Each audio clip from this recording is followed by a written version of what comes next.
Well, Wednesday of this week was certainly busy for firefighters in Sooke. I want to talk more about that structure fire that took place. It really tied up the center of Sooke for a while there. Lots of people saw it or were having trouble getting around it. We've learned since that the fire left 2 occupants of a single-family residence treated for smoke inhalation and dealing with the passing of their dog in the fire. Luckily, all the humans were okay, but there was a casualty in this dog. We've learned that.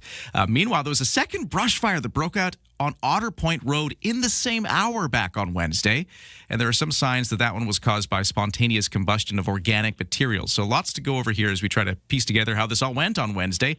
And we've got Sooke Fire Rescue Deputy Chief Chris McCrea on the line to discuss it all with us. Sir, how you doing? Good morning. How are you? Great to get you here. Could you just maybe start from Wednesday, you there at the fire department? How did this all play out? Start from how it all came down. So we got called at just after 4 o'clock for reports of a structure fire in the center of Sooke.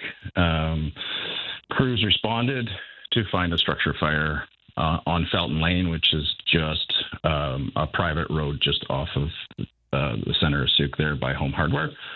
And they initiated fire attack on the fire. And the hydrant they had to take, unfortunately, was on the other side of Sooke Road, which blocked the road, which created some traffic snarls for commuters as the commute was just starting. So we realized that that's quite difficult for people, especially with the traffic woes in Sooke over the last couple of years. Is already difficult, and we appreciate the patience of people during that time while we sort of got things under control and got the road open as soon as we could. Remind us of what happened at the end. So you did obviously get the fire out eventually. Was the home heavily damaged? Yeah, the home, the whole top floor is burnt. The structure is still standing, but it's not habitable at this point in time, unfortunately. Any other damage? Did it spread anywhere, or was it just contained to the house? No, we contained it to the house. There was some brush and blackberries and other brush located fairly close to the house, but we were able to contain it so that it didn't spread into neighboring yards or anything. And any sense of what happened here? What caused the fire? It doesn't look, at this point, we're still working through the investigation. Initial stuff looks like it was accidental. There's no signs of arson or anything like that. It just looks like it was an unfortunate accident. But we haven't finalized our investigation yet. We're working with the Office of the Fire Commissioner to find out exactly what it was, but we're still working through that. I'm not sure if you know this part, but the people who lived in the house, do you know what's happened to them in the meantime?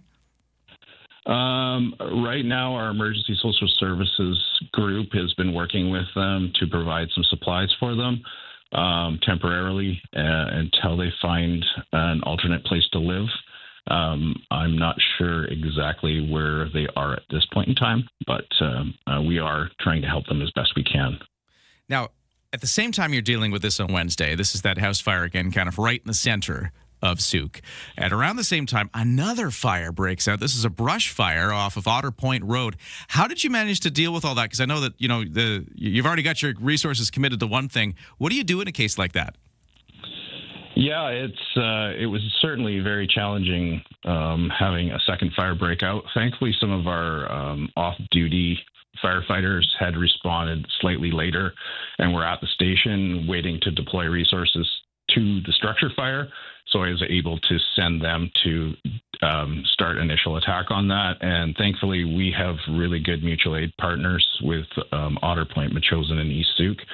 And the East Sooke fire had just arrived at the structure fire, and they hadn't been committed to the structure fire. So we redeployed them, and Otter Point sent a second truck to also help assist. And thankfully, it wasn't a huge brush fire at that time, so we were able to contain it fairly quickly with help of our partners.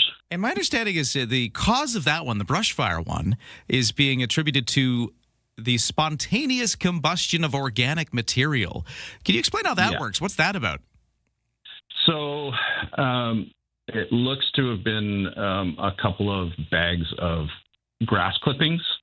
So when stuff starts to compost, it creates heat. And over time, anybody that's got a compost pile or is driven by a compost facility, you see steam coming up all the time.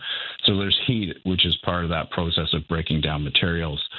When it gets contained in a plastic bag, it can create enough heat where it doesn't have any space to release that heat because it's in a bag.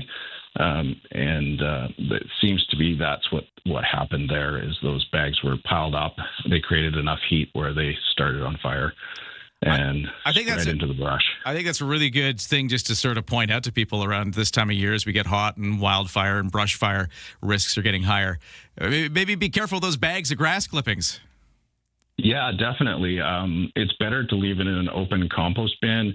Make sure you're turning it at regular intervals and keep the moisture content in there because as it dries out, that's usually when fires will start. Huh. Now, I've got one other thing I want to follow up on because you mentioned that during that other fire, so that's the brush fire, the spontaneous bags of grass. But the house fire in central Sooke, you mentioned one aspect of fighting that fire that was problematic was just because of the nature of the location, you had to stretch the hoses for the water across the street, which is one of the reasons there was such a traffic tie-up. Something that happened during all of that, I understand, I didn't see it, but I've heard that some people were driving over the hoses. That's a no-no, right? Yeah, very, very much so. That's a huge safety concern for us. We are quite short-staffed out here, so our initial response, we have to lay the hoses down. We don't generally have the manpower at the beginning to set up proper traffic control, so we kind of just block the road the best we can. A big thing for us is never ever drive over a fire hose. Our supply hoses, which is the hose that goes from the hydrant to the fire truck, those are not nearly as tough as the hoses that we would drag inside a fire. They're just a single jacket rubber hose, whereas the ones we take inside have extra layers of protection on them for when we're dragging them around. So if somebody drives over that, one, you can get your car stuck on top of it. Two, if it breaks the hose, now we have no water for our firefighters, which means now we have to pull them outside and can't fight the fire until we can get that reestablished. So it's really important not to drive over fire hoses. It can be dangerous for you, yourself, and definitely for our firefighters. Don't do it. Don't drive over the fire hoses. I think that's another good tip to take out of all this. Chris McCrea, Deputy Chief of the Sooke Fire Rescue. Thank you so much for talking to us today. Good luck with the rest of the investigation and some good tips here. Much appreciated.